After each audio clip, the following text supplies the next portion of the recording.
Hello नमस्कार जय हिंद प्यारे साथियों। मैं करण चौहान स्वागत करता हूं आपके अपने प्यारे यूट्यूब चैनल फ्यूचर फौजी पर। आज के इस वीडियो में हम देखेंगे हमारे एयरफोर्स नेवी आईसीजी की जो मोस्ट इम्पोर्टेंट क्लासेस चल रही है उसके अंदर जीके जीएस के एमसीक्यू मोस्ट इम्पोर्टेंट क्लास। जैसे कि हमने 6 क्लासों के अंदर क्या देख लिया, जीके जीएस के क्वेश्चन देखे हैं। इसी प्रकार आज हमारी क्लास है क्लास नंबर 7। तो क्लास नंबर 7 के अंदर आज हम पढ़ेंगे किसके बारे में, जीके जीएस के बारे में।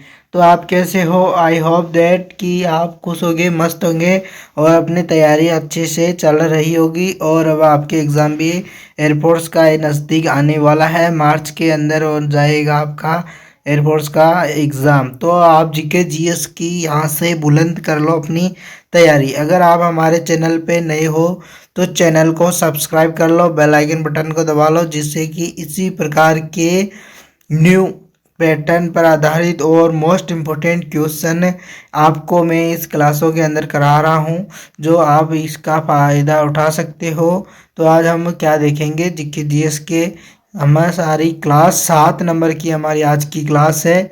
तो आज क्लास के अंदर हम देखेंगे इम्पोर्टेंट क्लास से कुछ क्वेश्चन, जिसके अंदर में 50 क्वेश्चन है, उसमें से कुछ 10 क्वेश्चन इसकी, इसलिए आज 40 क्वेश्चन है। यानी कि कल जब हमने क्वेश्चन 100 कंप्लीट कर लिए क्लास 6 के अंदर, तो आज हम क्लास उसके आगे से क्वेश्चन कर रहे हैं। कुछ क्वेश्चन हो सकता है कि रिपीटेड हो सकता है, कुछ क्वेश्चन रिपीट हो जाए, उसकी आपको टेंशन नहीं लेना, क्योंकि वो क्वेश्चन रिपीट होने का कारण है कि आपको याद करना होगा क्वेश्चनों को। तो आज के इस क्लास में देख लो, हम क्लास को शुरू करते हैं। अगर आप हमारे चैनल पे नए हो तो बेल आइकन बटन को दबा के चैनल को सब्सक्राइब कर लो और अपने दोस्तों तक को भी इस शानदार सी क्लास को सेंड कर दो, जिससे कि वो भी इस क्लास को देख सके। अगर आपको किसी भी प्रकार का कोई भी डाउट है तो हमें कमेंट बॉक्स में ज़रूर बताएं। और अगर आपको इस क्वेश्चन यानी कि क्लास के अगर नोट्स चाहिए तो वो भी कमेंट बॉक्स में बता देना। हमने हमारे चैनल टेलीग्राम का लिंक भी लगा दिया है, टेलीग्राम चैनल, जहाँ पर आपको क्लिक करने पर आप सीधा वहाँ हमारे टेलीग्राम चैनल पर पहुँच जाओगे, जिससे कि आपको कुछ भी हो यूट्यूब पर उसके पहले आपको क्या नोटिफिकेशन मिल जाएगा, जिससे आप देख सकते हो पूरी। तो हम आज की इस क्लास को शुरू करते हैं। तो आज की हमारी क्लास का कौन सा क्वेश्चन, तो क्वेश्चन नंबर 101। जैसे कि कल हमने कितने किए, तो हमने 100 क्वेश्चन कंप्लीट कर लिए, तो 101 से आज शुरू करते हैं। तो क्वेश्चन नंबर 101, रक्त समूह यानी कि ब्लड ग्रुप की खोज किसने की? रक्त समूह जैसे कि ए बी सी, कौन कौन से होते हैं? ए बी और ओ, जो रक्त समूह होते हैं इनकी खोज किसने की? Who discovered blood groups? Louis Pasteur ने, कार्ल लैंडस्टाइनर ने, या फिर अलेक्जेंडर फ्लेमिंग ने, या विलियम हार्वे के द्वारा? तो रक्त समूह की खोज किसने की? तो रक्त समूह के जो खोज करता है वह कौन है? तो वह कार्ल लैंड स्टाइनर। कौन है? कार्ल लैंड स्टाइनर है। ऑप्शन बी हमारा यहाँ पे राइट आंसर होगा। क्या होगा? तो ऑप्शन बी हमारा यहाँ पे राइट होगा। तो ऑप्शन नंबर बी हमारा यहाँ पे राइट आंसर होगा। Option number B, option B हमारा यहाँ पे राइट आंसर होगा। ऑप्शन बी यानी कि कार्ल लैंडस्टाइनर ने रक्त समूह की खोज की। इसी प्रकार अगला हमारा क्वेश्चन है क्वेश्चन नंबर 102। क्वेश्चन नंबर 102 क्या है? भारत का स्विट्जरलैंड किसे कहा जाता है? Which place is called the Switzerland of India? Bharat का जो स्विट्जरलैंड है वह किसे कहा जाता है? केरल को, कश्मीर को, शिमला को, या फिर नैनीताल को? तो किसको कहा जाता है? किसका? भारत का जो स्विट्जरलैंड है तो वह कश्मीर को कहा जाता है। किसको? कश्मीर को भारत का स्विट्जरलैंड कहा जाता है। अब हमारे साथ में ऐसे अगर क्लास देख रहे हो तो एक साइड के अंदर पेपर बना के उसमें ऑप्शन यानी कि 1 से लेके 101 से लेके 150 तक 150 तक के गिनती लिख के उसके अंदर अपना राइट आंसर लगा के पूरे कम क्वेश्चन करने के पश्चात हमें ज़रूर बताइए कि आपके कितने क्वेश्चन राइट हुए हैं और कितने रॉन्ग, जिससे कि इससे आपकी प्रैक्टिस भी बहुत ही मजबूत रहेगी। तो अगला हमारा क्वेश्चन नंबर है 103। हमारा क्वेश्चन नंबर 103 क्या कहता है कि जो टेलीफोन का आविष्कार किसने किया था? Who invented the telephone? Thomas Edison ने, या अलेक्जेंडर ग्राहम बेल ने, या मार्कोनी, या जेम्स वाट? तो टेलीफोन का आविष्कार किसने किया था? तो टेलीग्राम का आविष्कार करने वाले, तो इसके अंदर हमारा राइट आंसर होगा वह क्या होगा? तो वह होगा अलेक्जेंडर ग्राम। ऑप्शन बी भी हमारा यहाँ पे राइट आंसर होगा। अलेक्जेंडर ग्राहम बेल ने किसका आविष्कार किया? तो टेलीफोन का आविष्कार किया। अगर आप सोच रहे हो कि मैं सिर्फ ऑप्शन को क्लास को इतनी फास्ट ही नहीं रिपीट में क्यों ले रहा हूँ, तो क्लास ऐसी रहेगी। बाकी के अगर आपको लगे कि 3 ऑप्शनों के बारे में भी हमें क्लास के अंदर बताना चाहिए तो उसकी टेंशन आप मत लो, वो आपको आगे की क्लासों के अंदर मिल जाएंगे बाकी के 3 ऑप्शन के बारे में। अगला हमारा क्वेश्चन नंबर है 104। 104 क्या कहता है क्वेश्चन नंबर कि मिडनाइट चिल्ड्रन पुस्तक के लेखक कौन है? सलमान रुश्दी, अरुंधति रॉय, वी.एस. नायपाल, या आर.के. नारायण? तो कौन है मिडनाइट चिल्ड्रन? मिडनाइट जो चिल्ड्रन पुस्तक है उसके जो लेखक है तो वह कौन है? तो वह हमारा ऑप्शन नंबर ए यहाँ पे राइट आऊँगा। ऑप्शन नंबर ए यानी कि सलमान रुश्दी। सलमान रुश्दी क्या है? सलमान रुश्दी किसके राइटर है? तो राइटर है वह मिडनाइट चिल्ड्रन।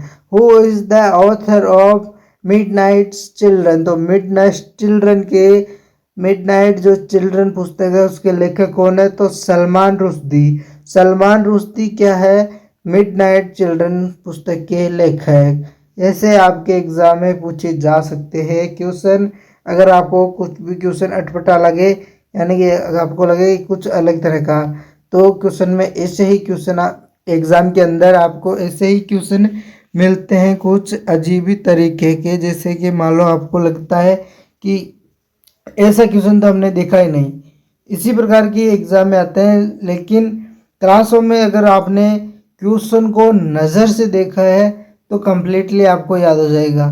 मैं अपने तरीके से बता सकता हूँ कि याद करने की तो ऐसी शानदार ट्रिक है, कुछ भी पढ़ो उसको देख कर पढ़ो तब आपको जाके याद हो जाएगा। कोई कहता है मन में दोहराओ या फिर आंखें बंद करके पढ़ो, उससे पढ़ाई उससे याद नहीं होता है। उस लाइन को देख कर पढ़ना चाहिए जिससे हमको याद वो बहुत जल्दी हो जाती है।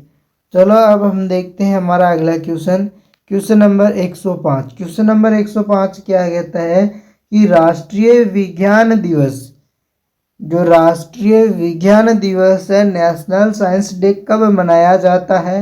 When is national science day celebrated? कब किया जाता है विज्ञान दिवस को सेलिब्रेट? 24 जनवरी, 28 फरवरी, 8 मार्च, या 22 अप्रैल? तो राष्ट्रीय विज्ञान दिवस नेशनल साइंस डे कब सेलिब्रेट किया जाता है? तो वह किया जाता है 28 फरवरी। 28 फरवरी को राष्ट्रीय विज्ञान दिवस मनाया जाता है। क्या मनाया जाता है? तो 28 फरवरी को राष्ट्रीय विज्ञान दिवस मनाया जाता है। इसी प्रकार हमारा अगला question, question number 106। Question number 106 में क्या रखा है? कान्हा नेशनल पार्क किस राज्य में स्थित है? In which state is Kanha national park located? तो कान्हा नेशनल पार्क किस राज्य में स्थित है? तो आप क्या बताओगे? इसका जो राइट आंसर क्या होगा? ऑप्शन नंबर ए के अंदर दे रखा है Uttar Pradesh, option number B में Madhya Pradesh, option number C के अंदर गुजरात, ऑप्शन नंबर डी के अंदर राजस्थान। तो क्वेश्चन नंबर 106 का हमारा यहाँ पे राइट आंसर क्या होगा? जो कान्हा नेशनल पार्क है तो वह कहाँ स्थित है? जो कान्हा नेशनल पार्क है वह है हमारा ऑप्शन नंबर बी, यानी कि वह एमपी। ऑप्शन नंबर बी हमारा यहाँ पे राइट आंसर होगा, यानी कि वह मध्य प्रदेश। मध्य प्रदेश में क्या स्थित है? Kanha national park. तो कान्हा नेशनल पार्क कहाँ स्थित है? तो वह मध्य प्रदेश के अंदर स्थित है। तो हम यहाँ पे इसका right answer option number B, option number B इसका राइट आंसर लगाएंगे। इसी प्रकार हमारा अगला क्वेश्चन है क्वेश्चन नंबर 107। क्वेश्चन नंबर 107 के अंदर क्या दे रखा है?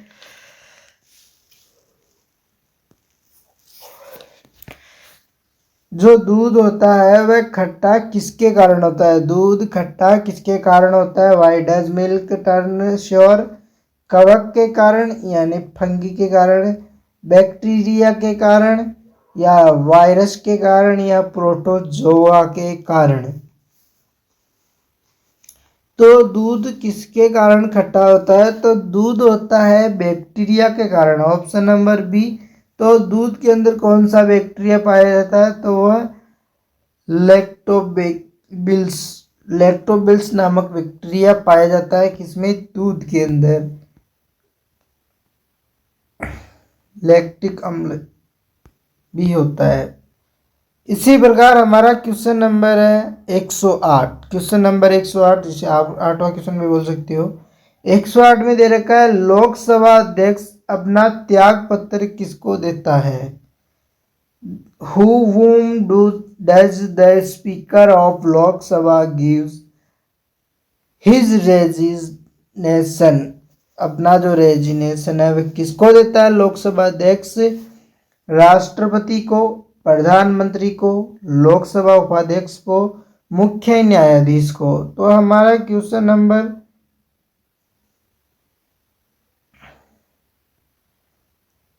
108 का यहाँ पे राइट आंसर क्या होगा? तो वह होगा लोकसभा के उपाध्यक्ष को। किसको? तो लोकसभा के उपाध्यक्ष को क्या देता है? तो लोकसभा का अध्यक्ष लोकसभा के किसको? उपाध्यक्ष को ही अपना, जो लोकसभा का जो अध्यक्ष होता है वह इसको अपना त्याग पत्र देता है, लोकसभा के उपाध्यक्ष को। तो सी हमारा यहाँ पे राइट आंसर होगा। सी हमारा यहाँ पे राइट आंसर होगा क्वेश्चन नंबर 108 का। इसी प्रकार हमारा अगला क्वेश्चन नंबर 109 यानी कि 109। ओजोन परत हमें किन किरणों से बचाती है? एक्सरे किरणों से, पराबैंगनी किरणों से, गामा किरणों से, या इंफ्रारेड, इंफ्रारेड से। तो हमें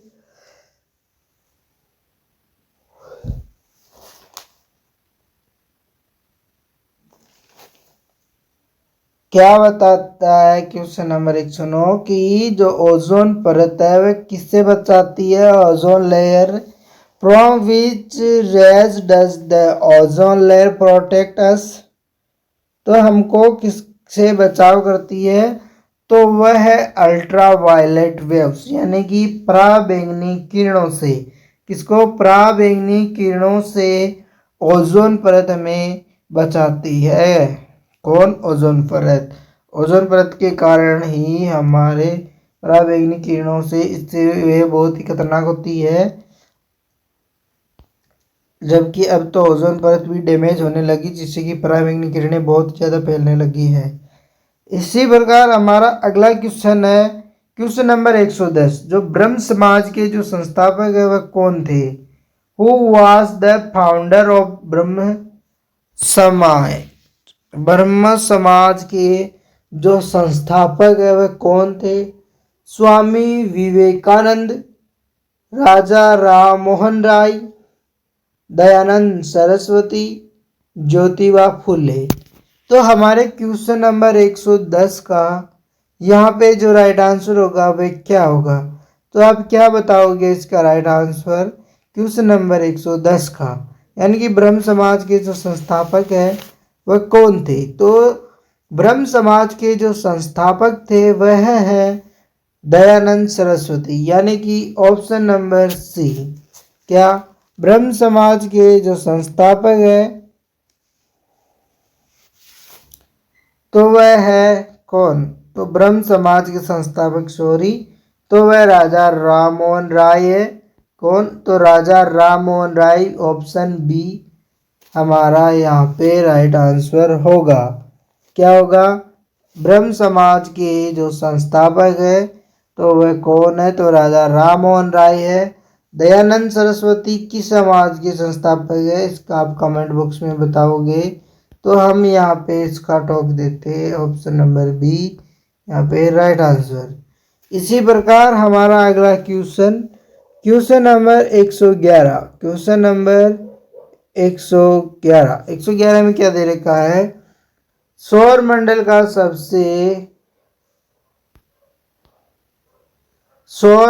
का सबसे ठंडा ग्रह कौन सा है? Which is the coldest planet in the solar system?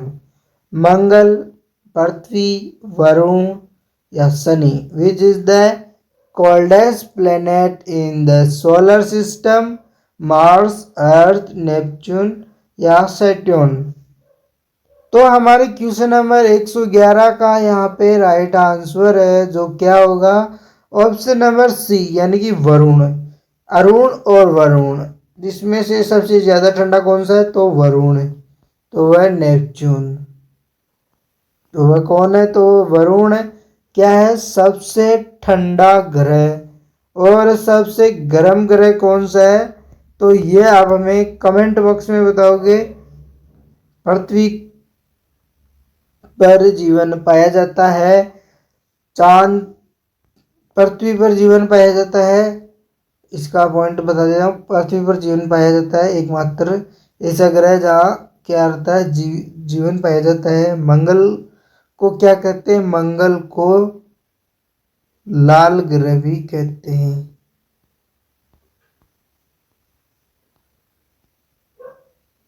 लाल ग्रह।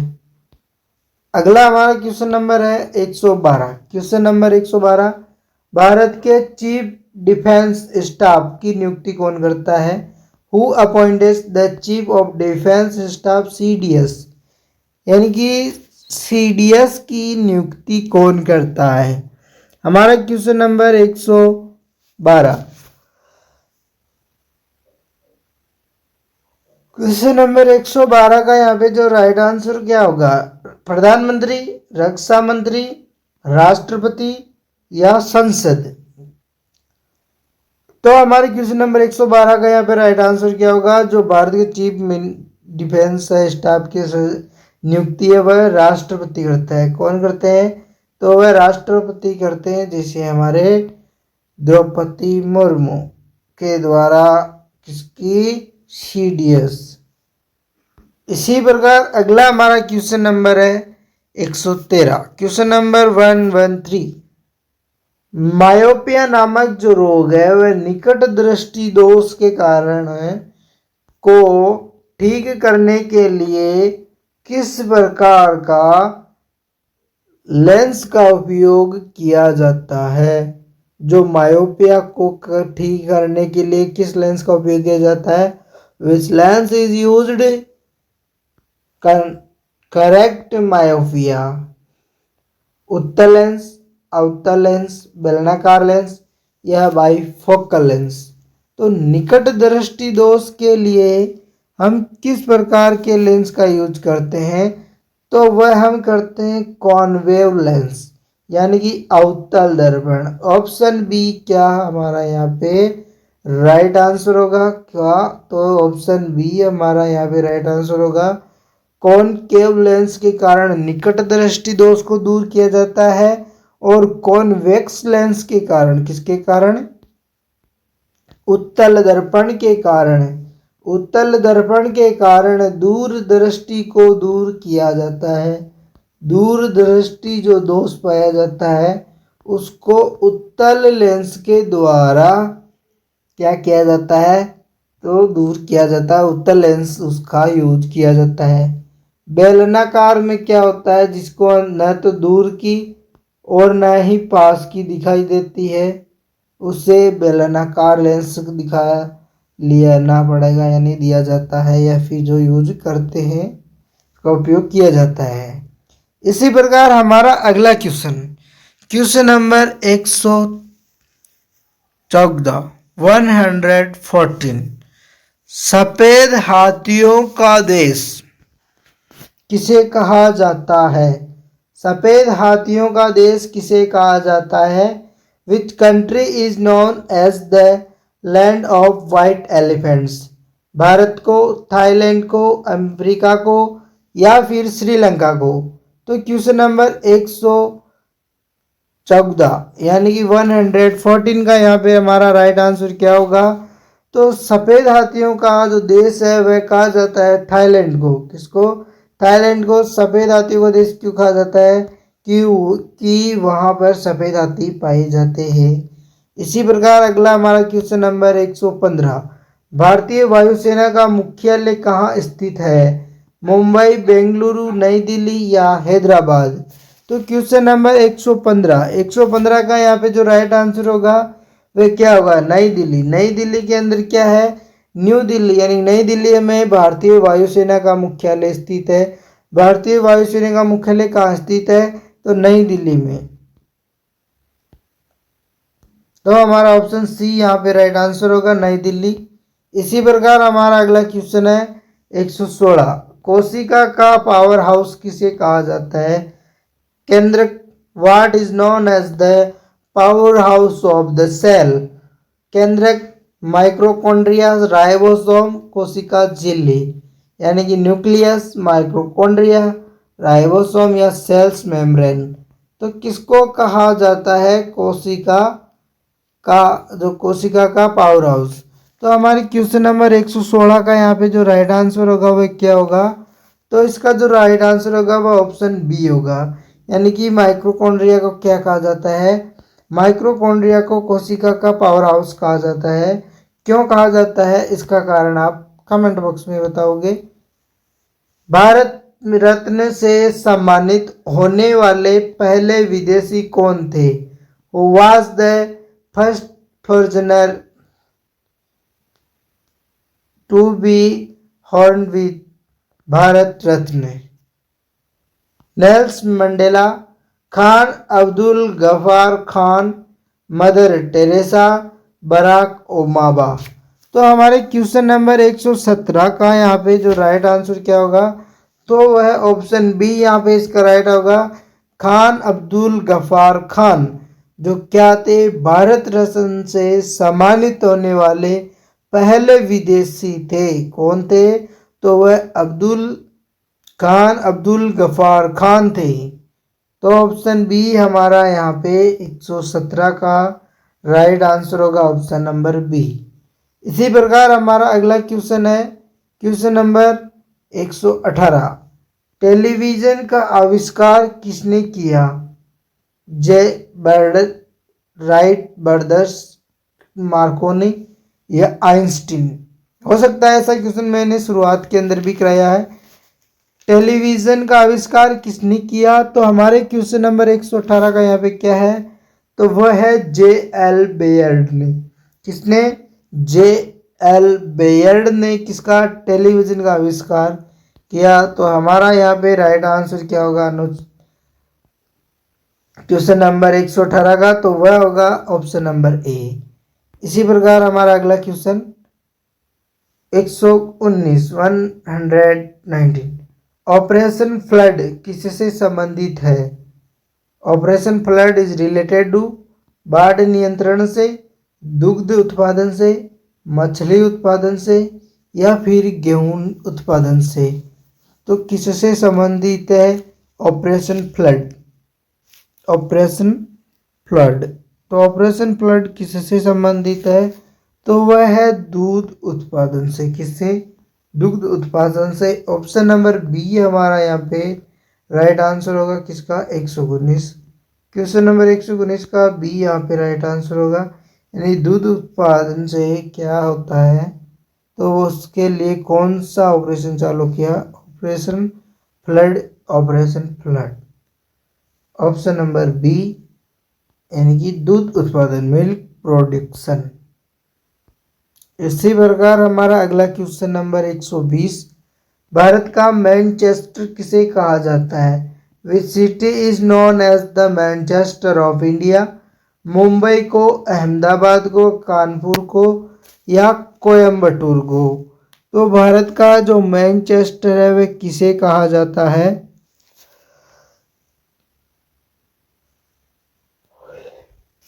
भारत का मैनचेस्टर कहा जाता है अहमदाबाद को, यानी कि ऑप्शन नंबर बी हमारा यहाँ पे राइट आंसर होगा। अहमदाबाद को क्या कहा जाता है? अहमदाबाद को भारत का मैनचेस्टर कहा जाता है। इसी प्रकार हमारा अगला क्वेश्चन है 121, पानी का सामान्य रासायनिक सूत्र क्या है? What is the chemical formula of water? CO2, H2O, NaCl या O2? तो CO2 को क्या कहते हैं हम? तो कार्बन डाइऑक्साइड, कार्बन डाइऑक्साइड। तो पानी का पूछा है तो पानी का यहाँ पे राइट आंसर होगा H2O। ऑप्शन नंबर बी क्या होगा? यह जल का सूत्र होता है।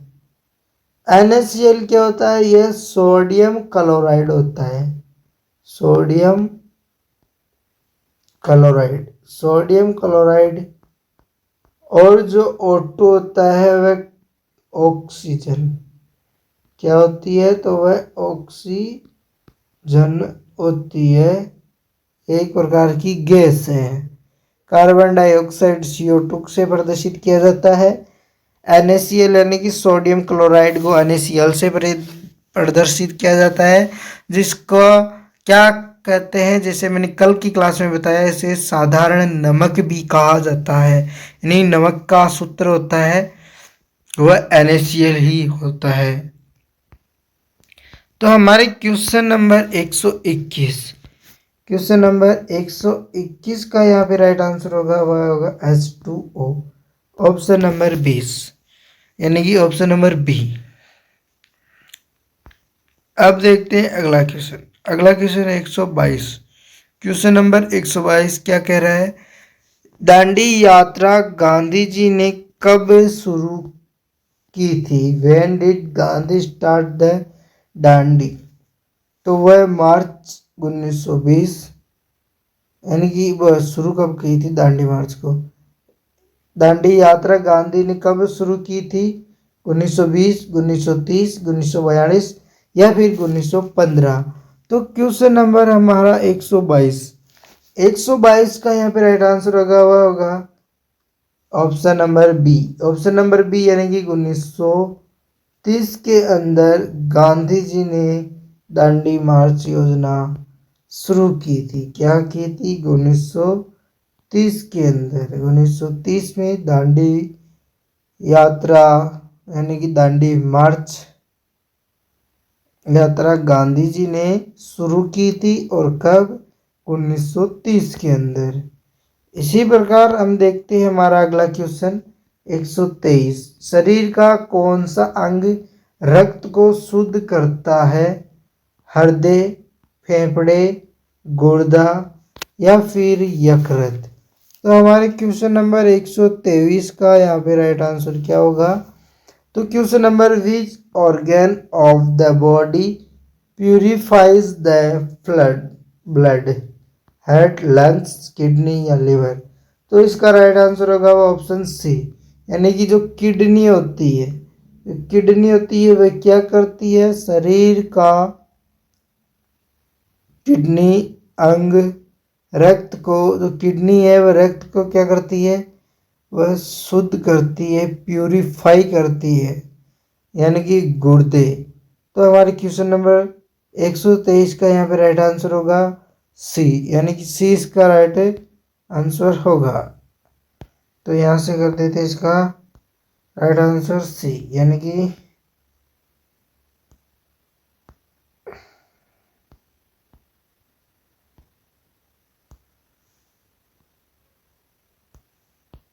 इसी प्रकार देखते हैं अगला क्वेश्चन, क्वेश्चन नंबर 124, कठपुतली किस राज्य का शास्त्रीय नृत्य है। Kathakali is the classical dancer of state Tamil Nadu, Andhra Pradesh, Kerala या फिर कर्नाटक। जो कथकली है, कथकली नामक जो डांस है जो कहाँ का प्रसिद्ध है, तो यह है केरल का। किसका? केरल का, यानी कि ऑप्शन सी हमारा यहाँ पे राइट आंसर होगा। क्वेश्चन नंबर सी,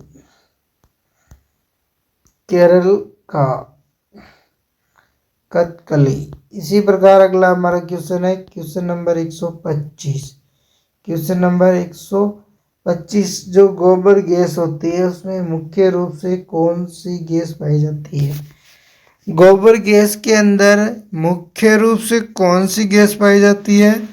तो क्वेश्चन नंबर हमारे 125 का यहाँ पे जो राइट आंसर होगा वह क्या होगा? जो गोबर गैस में आती है तो वो कौन सी? इथेन होती है, मीथेन होती है, प्रोपेन या ब्यूटेन? तो वह होती है कौन सी? तो वह मीथेन होती है। ऑप्शन नंबर बी हमारा यहाँ पे राइट आंसर होगा 125 का। क्या 125 का बी यहाँ पे राइट आंसर होगा? अब देखते हैं हमारा अगला क्वेश्चन इसी प्रकार। अनुच्छेद क्वेश्चन नंबर 126, भारत का सबसे दक्षिणतम बिंदु कौन सा है? कन्याकुमारी, इंदिरा कॉल, इंदिरा पॉइंट या किवीथू? तो भारत का सबसे दक्षिणतम बिंदु यानी कि ये वाला पॉइंट है, तो ये वाला पॉइंट है कन्याकुमारी। कौन है? तो वह कन्याकुमारी। किसका? अनुच्छेद 126। तो इसको हम कन्याकुमारी किस में आ जाएगा? तमिलनाडु में, इसलिए ये नहीं होगा, इसका इंदिरा पॉइंट होगा। ऑप्शन सी इसका राइट आंसर होगा। इसका भारत का सबसे दक्षिणी ऊंचाई, तो वह ऑप्शन सी यानी कि इंदिरा पॉइंट। इसी प्रकार हम देखते हैं हमारा अगला क्वेश्चन 127। क्वेश्चन नंबर 127, वायु दाब को किस यंत्र से मापा जाता है? क्वेश्चन नंबर 127 में क्या दे रखा है?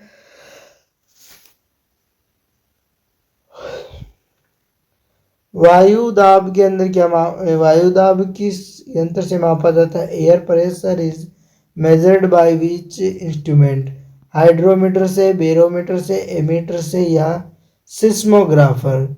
तो वह मापा जाता है बैरोमीटर से। किससे? बैरोमीटर से क्या मापा जाता है? तो वायु दाब माना, वायु दाब मापा जाता है। ऑप्शन नंबर बी हमारा यहाँ पे राइट आंसर होगा। इसी प्रकार हमारा अगला क्वेश्चन क्वेश्चन नंबर 128, सौरमंडल का सबसे ऊंचा पर्वत निक्स ओलंपिया किस ग्रह पर है? जो निक्स ओलंपिया नामक जो पर्वत है सौरमंडल का सबसे ऊंचा पर्वत है, वह किस ग्रह पर है? तो हमारे क्वेश्चन नंबर 128 का यहाँ पे राइट आंसर क्या होगा? तो वह मार्स पर स्थित है। अभी हमने मार्स पर देखा है, यानी कि मंगल पर देखा है। तो ऑप्शन नंबर बी हमारा यहाँ पे राइट आंसर बनता है। किसका? तो ऑप्शन नंबर बी हमारा यहाँ पे राइट आंसर बनता है कि सौरमंडल का सबसे ऊंचा पर्वत निक्स ओलंपिया जो कहाँ पर स्थित है? तो वह मंगल ग्रह पर स्थित, मतलब कि कौन सा ग्रह? तो वह मंगल ग्रह है। इसी प्रकार हम देखते हैं अगला क्वेश्चन क्वेश्चन नंबर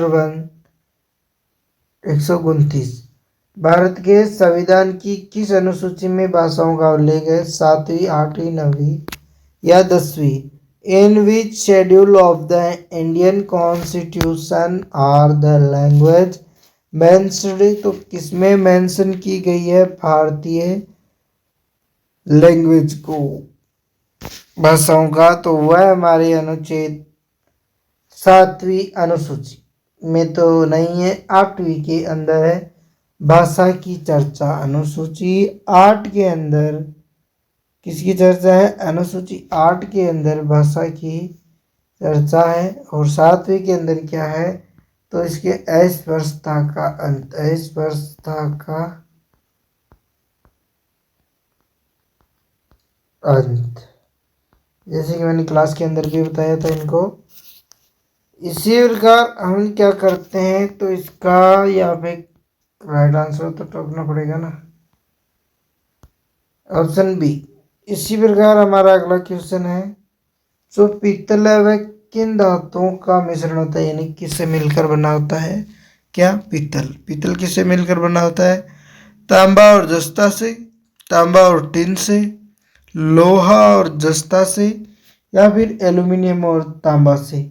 यानी कि brace is a mixture of is metals copper and zinc, तांबा और टिन, लोहा और जस्ता, एल्यूमिनियम और तांबा। तो किससे मिलकर बना होता है? पीतल, यानी कि ब्रेस। यानी कि ऑप्शन नंबर 130 हमारा ऑप्शन नंबर 130 का यहाँ पर राइट आंसर होगा, वह होगा ऑप्शन नंबर ए। यानी कि 130 का ए यहाँ पे राइट आंसर हो गया, तांबा और जस्ता। तो तांबा और जस्ता है वह कहाँ मिलेगा? तो वह पीतल के अंदर, या पीतल, इन दोनों का मिश्रण होता है, किसका? तांबा और जस्ता का। अब देखते हैं हमारे अगले क्वेश्चन नंबर 141। जबकि इसके अंदर मैंने पहले क्लास के अंदर कहा 10 क्वेश्चन स्केप हुए हैं, मैं वो 10 क्वेश्चन नहीं कराऊंगा, सीधा आप चलो 141 141। तो इसके अंदर हम क्वेश्चन देख लेते हैं हमारे मोस्ट इम्पोर्टेंट, जैसे कि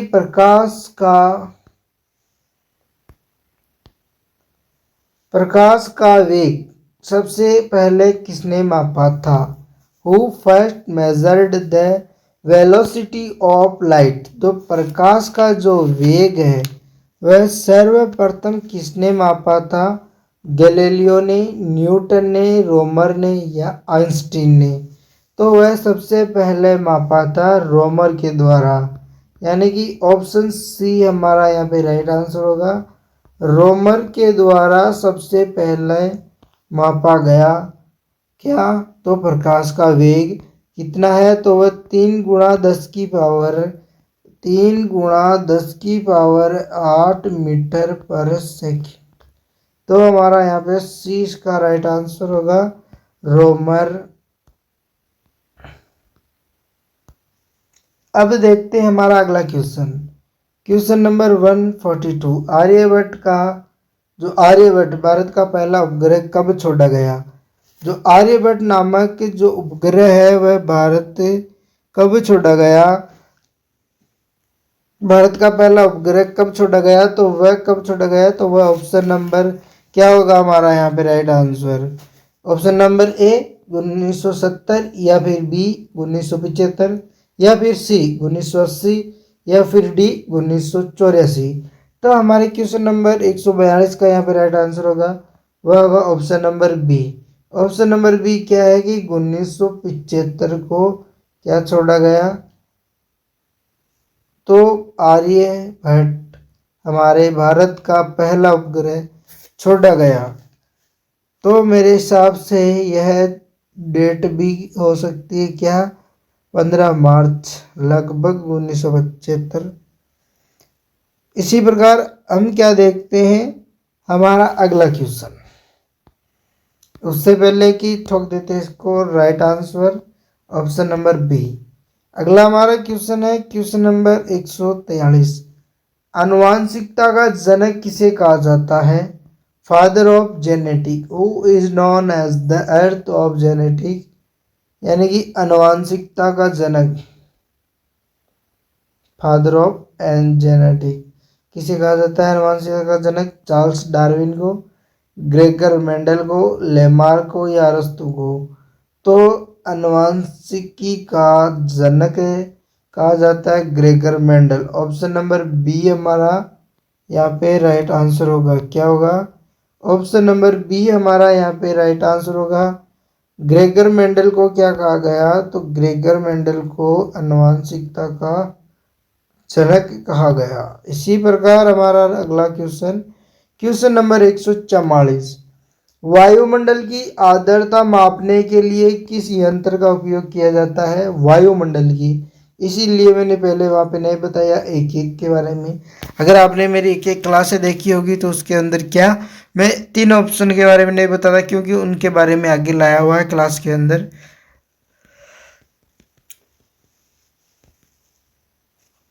तो हमारे क्वेश्चन नंबर 144 का यहाँ पे राइट आंसर क्या होगा? वायुमंडल की आर्द्रता मापने के लिए किसी यंत्र का उपयोग किया जाता है?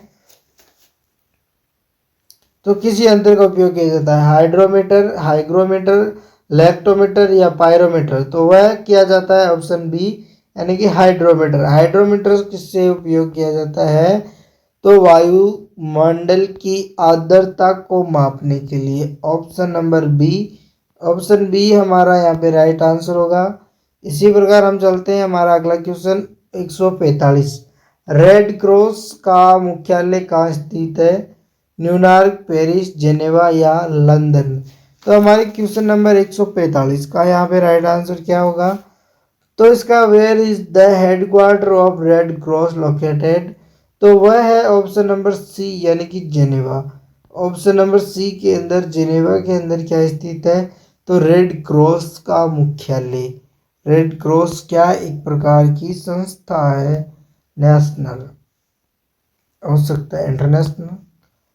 जेनेवा इसका मुख्यालय स्थित है। इसी प्रकार हमारा अगला क्वेश्चन 146। भारत में सबसे पहले सूर्य किस राज्य में निकलता है? असम में, अरुणाचल प्रदेश में, सिक्किम में या मेघालय में? तो भारत में सबसे पहले सूर्य किस राज्य में निकलता है? तो वह निकलता है अरुणाचल प्रदेश। किसमें? अरुणाचल प्रदेश। और पूर्वी दक्षिणी पूर्वी में देखे तो सबसे बड़ा जो राज्य है तो वह भी अरुणाचल प्रदेश है। अगर क्वेश्चन के अंदर ऐसा घुमा कर पूछ ले तो वह भी अरुणाचल प्रदेश ही होगा। इसी प्रकार हम देखते हैं क्या, इसी प्रकार हम लगाते हैं इसका राइट आंसर अरुणाचल प्रदेश। और अगला चलते हैं हमारा अगला question, question number 147। LPG gas में मुख्य रूप से क्या होता है? मीथेन, प्रोपेन और ब्यूटेन, इथेन या हाइड्रोजन? जो एलपीजी जो गैस हम सिलेंडर बनाते हैं उसके अंदर कौन सी गैस पाई जाती है? तो वह पाई जाती है प्रोपेन और ब्यूटेन। कौन सी? तो प्रोपेन और ब्यूटेन। ऑप्शन नंबर बी हमारा यहाँ पे राइट आंसर होगा। तो वह क्या पाई जाती है? वह प्रोपेन और ब्यूटेन पाई जाती है। किसमें? तो वह पाई जाती है एलपीजी में। जब हम गैस बनाने जाते हैं तो उसके अंदर प्रोपीन और ब्यूटेन पाई जाती है। इसी प्रकार हमारा अगला क्वेश्चन 148। रामकृष्ण मिशन की स्थापना की थी? Who founded the Ramakrishna mission? Swami Dayanand Saraswati ने, या डॉक्टर विवेकानंद ने, यानी कि स्वामी विवेकानंद ने, या राजा राम मोहन राय ने, या केशव चंद्र सेन ने? तो हमारे क्वेश्चन नंबर 148 का यहाँ पे राइट आंसर क्या होगा? 148 का राइट आंसर होगा वह होगा Swami Vivekananda. Option number B, option number B हमारा यहाँ पे राइट आंसर होगा। क्या कारण है कि सभी ऑप्शन का राइट आंसर बी ही आ रहा है। तो इसी प्रकार हमारा अगला क्वेश्चन, क्वेश्चन नंबर 149। भारत की पहली महिला राज्यपाल कौन थी? सुचिता कृपलानी, सरोजनी नायडू, आंदीबेन जोशी, आंदीबाई जोशी, विजय लक्ष्मी पंडित? तो हमारे क्वेश्चन नंबर 149 का यहाँ पे राइट आंसर होगा वह होगा सरोजनी नायडू। सरोजनी नायडू क्या है? पहली महिला राज्यपाल। तो सरोजनी नायडू पहली महिला राज्यपाल है। जहाँ तक मेरे को पता है यह राजस्थान की राज्यपाल बनी थी। इसी प्रकार अगला हमारा क्वेश्चन नंबर आज का और लास्ट क्वेश्चन है 150वां। घुइंगा रोग किसकी कमी के कारण होता है? लोहा के कारण, विटामिन के, आयोडीन के या कैल्शियम के? Goitre disease is catched by the deficiency of? तो किसके कारण होती है? तो वह होता है